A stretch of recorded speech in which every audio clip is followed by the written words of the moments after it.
Arrange చేయడం జరిగింది. ఇప్పటివరకు మేడం అందరూ మాట్లాడే ఉంటారు, మీకు ఎంతో కొంత అవగాహన వచ్చి ఉంటుంది. ఒక జనరల్ ఫిజిషియన్ లాగా నేను లంగ్ క్యాన్సర్ గురించి ఈరోజు కొన్ని విషయాలు చెప్పబోతున్నాను. లంగ్ క్యాన్సర్స్ ఎవరికి కామన్గా వస్తాయి? మెయిన్గా స్మోకింగ్ చేసేవాళ్ళకి. స్మోకింగ్లో కూడా రెండు ఉంటాయి. ఇప్పుడు మేడం చెప్పినట్టుగానే active smoking, passive smoking. Active smoking అంటే స్మోకింగ్ చేసే వాళ్ళ మీద ఎఫెక్ట్ పడుతుంది. ప్యాసివ్ స్మోకింగ్ అంటే 10 మంది ఒక చోట ఉన్నప్పుడు ఒకరు స్మోకింగ్ చేసినా మిగతా వాళ్ళ మీద కూడా పొగ ఎఫెక్ట్ అనేది పడుతుంది.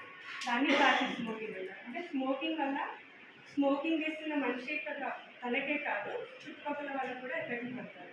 Main reason smoking, lung cancer రావడానికి. స్మోకింగ్ కాకుండా ఇంకా వేరే రీజన్స్ ఏంటి అంటే ఆక్యుపేషనల్ జాబ్స్. కొన్ని జాబ్స్ ఎట్లా అంటే ఎక్కువ దుమ్ముకి ఎక్స్పోజ్ అవుతారు. సిమెంట్తో వర్క్ చేసేవాళ్ళు, కన్స్ట్రక్షన్ వర్క్ వాళ్ళు, మైన్స్లో వర్క్ చేసేవాళ్ళు, వాళ్ళు రెగ్యులర్గా ఆ దుమ్ముకి ఎక్స్పోజ్ అవ్వడం వల్ల ఊపిరితిత్తులకి వెళ్ళి ఊపిరితిత్తుల్లో డిపాజిట్ అయ్యి లంగ్స్ డ్యామేజ్ అవుతాయి. దాని నుంచి కూడా క్యాన్సర్ రావచ్చు. అది కాకుండా పొల్యూషన్, మెయిన్గా పెద్ద పెద్ద పట్టణాల్లో చాలా పొల్యూషన్ ఉంటుంది వాహనాల వల్ల, వాటి నుంచి వచ్చే స్మోక్ వల్ల. సో ఇవి మెయిన్ రీజన్స్. స్మోకింగ్ ఒకటి, పొల్యూషన్ ఒకటి, ఆక్యుపేషనల్ జాబ్ ఒకటి. ఈ రీజన్స్ వల్ల ఎక్కువగా లంగ్ క్యాన్సర్ వస్తుంది. అది కాకుండా మిగతా కూడా కొన్ని రీజన్స్ ఉంటాయి. అంటే హెరిడిటరీ, వంశపారంపర్యంగా రావడము అట్లా కూడా ఉంటుంది, చాలా తక్కువ కాదు.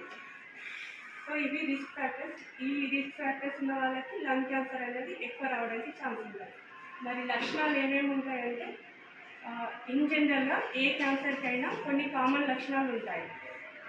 ఆకలి మందగించడము, వెయిట్ లాస్ అవ్వడము, తరచుగా జ్వరం రావడము, ఇవి మెయిన్ లక్షణాలు. చెమటలు పట్టడము, ఎప్పుడు జనరల్ వీక్నెస్ తోటి ఉండడం, ఇవి ఏ క్యాన్సర్లో అయినా ఉండొచ్చు, కామన్గా ఉండే లక్షణాలు. అది కాకుండా లంగ్ క్యాన్సర్కి ప్రత్యేకంగా ఉండే లక్షణాలు ఏంటి అంటే ఎక్కువ రోజుల పాటు దగ్గు రావడము, మందులు వాడినా కూడా రెస్పాన్స్ రాకపోవడం, దగ్గు అట్లాగే ఉండడము, శ్వాస ఇబ్బంది రావడము, ఛాతీ నొప్పి రావడము, దగ్గినప్పుడు రక్తం పడడం, ఇవి కామన్గా వచ్చే లక్షణాలు. ఇలాంటి లక్షణాలు ఏవి ఉన్నా కూడా నెగ్లెక్ట్ చేయకుండా వెంటనే డాక్టర్ని సంప్రదించాలి. ఇలాంటి లక్షణాలతో పేషెంట్స్ డాక్టర్ దగ్గరికి వచ్చినప్పుడు నేను బేసిక్గా చేసే ఫస్ట్ టెస్ట్ ఛాతీ ఎక్స్రే చేస్తాను. క్యాన్సర్ లాంటివి ఏవి ఉన్నా కూడా ఛాతీ ఎక్స్రేలో మ్యాక్సిమం బయటపడతాయి. అప్పుడు బయటపడ్డప్పుడు అది అంటే చిన్న చిన్న కంతుల్లాగా కనిపించవచ్చు ఎక్స్రేలో.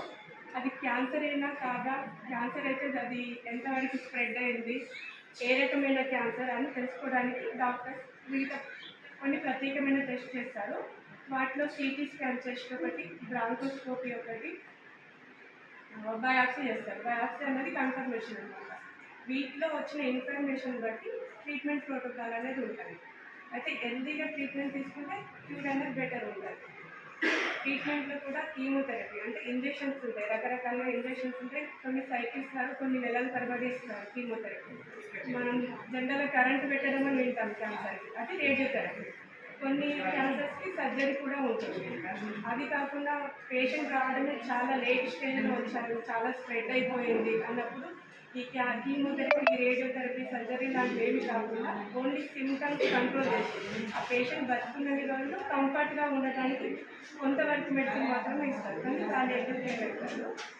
అయితే ఏ క్యాన్సర్ అయినా, ఏ డిసీజ్ అయినా కూడా prevention is better than cure. So మనకి ఇప్పుడు మనం కొన్ని రిస్క్ ఫ్యాక్టర్స్ తెలుసుకుందాం. అవి రాకుండా చూసుకోవడమే మంచి పద్ధతి. వచ్చినాక ఇన్ని టెస్టులు, ఇన్ని మందులు, ఇన్ని వాడి అంత వాడినా కూడా బెటర్ అవుతామా లేదా అన్న నమ్మకం ఉండదు. So prevention is better than cure. Lung క్యాన్సర్కి మనం మెయిన్ రీజన్ స్మోకింగ్. స్మోకింగ్ అనేది మనం చేతులారా మన ప్రాబ్లం మనం కొని తెచ్చుకోవడం. స్మోకింగ్ అనేది మానేస్తే చాలా వరకు లంగ్ క్యాన్సర్ అనేది మీకు, మీ చుట్టుపక్కల వాళ్ళకు కూడా రాకుండా ప్రివెంట్ చేసుకోవచ్చు. Thank you.